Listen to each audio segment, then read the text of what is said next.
લોકસભા 2024ની ચૂંટણી પહેલા કોંગ્રેસ થઈ ગઈ છે સક્રિય। ગુજરાત કોંગ્રેસના નેતાઓની પાર્ટી હાઈકમાન્ડ સાથે યોજાઈ બેઠક।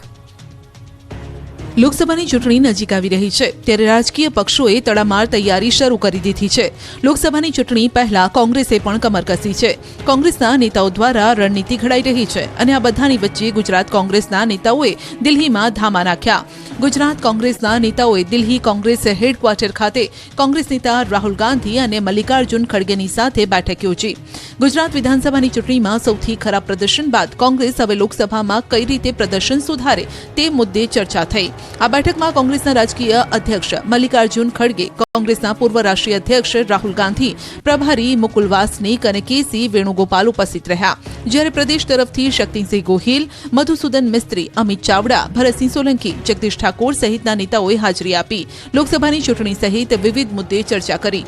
બેઠકમાં લોકસભાની ચૂંટણીની તૈયારીના ભાગરૂપે ચર્ચા કરાઈ। દરેક સિનિયર નેતાઓને લોકસભા બેઠકની જવાબદારી સોંપાશે। સાથે જ બેઠકમાં ભારત જોડો યાત્રા 2નું ગુજરાતથી આયોજન કરવા અંગે પણ ચર્ચા થઈ।